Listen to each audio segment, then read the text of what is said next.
Now it's time to set the goals for the next cycle of inflation. This way, you're always moving forward, growing, making money, not losing it. Imagine, have more freedom and more fun. Start a gold IRA with Noble Gold now and fight inflation. And this month, for every IRA above 20K, you'll get an incredible 3-ounce silver American Virtue coin completely free as a thank you. You can't go wrong with Noble Gold. Call 877-646-5347 now to find out more or visit noblegoldinvestments.com. Again, that's noblegoldinvestments.com.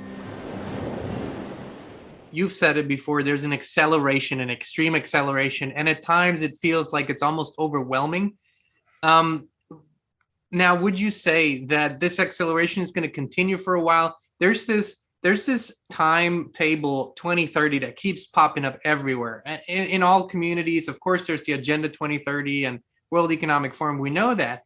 But could it also be that there is a maybe cosmic event that this year represents? And are we going to accelerate and kind of battle until then? Or do you see this maybe even, maybe even winning the battle here earlier than that?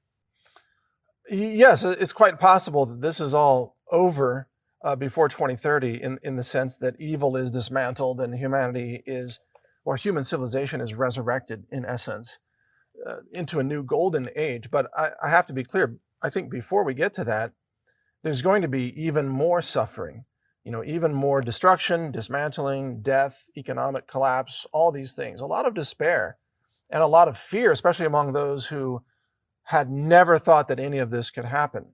People who had never thought about the purpose of life or even preparedness for that matter. So I don't look at this near future with a sense of fear, even knowing that many of us might die as well. There's no fear about dying. In fact, the only fear is really for others fear of not awakening. Like that's the worst death of all, is not being aware of what's happening. And sadly, many people will die in ignorance, thinking that they're dying for one reason when it's actually for a completely different reason. Thinking, for example, that their government is saving them when it's their government that's killing them. So whether your physical body lives or dies through this process, the most important thing is for your soul to survive. Well, your soul is bulletproof. They can't kill it unless you surrender it. And so you have the choice, the most important choice in your life, which is to choose the side of good, choose the side of life. And in whatever way that you interpret that, if you're protecting life and you're telling the truth and you have compassion and empathy for all living things, you are on the side of Christ and God, whether you realize it or not, whether you use those terms or not. You're on the side of Christ. Beautiful. And it also, what you just said triggered a thought that when you observe people that kind of run around like chickens with their head cut off and always behind the 8 ball, always feel like they haven't lived life yet or haven't made it yet, or this very, very, very, very tiring lifestyle, actually.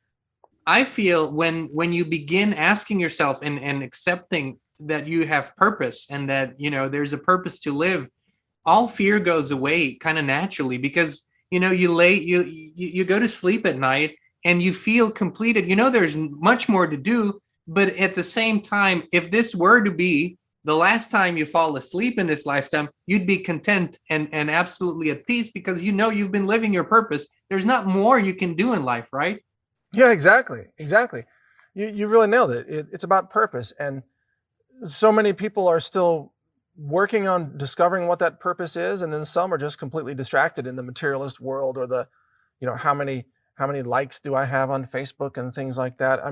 What an empty life to fill your day with tasks, but fill your soul with nothing. It's like, okay, I'm busy, but there's nothing purposeful happening here. But here's the good news in all of this. Suffering strips away the ego.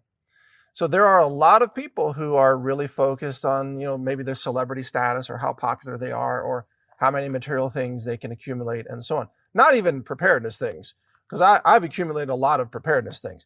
But I'm talking about like luxury things. Like, oh, look at my new car, look at my new jet ski, look at my new jewelry and so on. It's so what? It's just, okay, it's stuff that doesn't really matter. But when people go through a crisis and when they suffer, that ego over time melts away.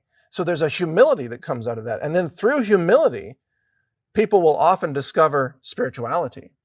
Because once you realize that you are nothing compared to the Creator, once you realize that you have sinned too, that you have made mistakes, and that you're just another human being, and you're really not that special. None of us are that special in this rendition. I mean, we're special in the sense that we have consciousness and we have life, but we're not altering the universe in these little tiny bodies on this one planet out of, trillions of planets out there. We are just here to learn so that we can go on and then become even more profoundly powerful on a cosmic level. This is the training ground. This is like the test ground. Let's see how you do here. If you do good here, then, you get more power in the spirit world, with more consciousness and so on. Maybe you'll be a guardian angel for somebody else, right? Maybe you'll be a co-creator of some other parallel universe. Who knows how it works? We don't know. But for people to run around and think, oh, I'm number one on Twitter, it's like, oh, come on, give me a break. That, like, you're living in a delusional world, and that's going to melt away very quickly.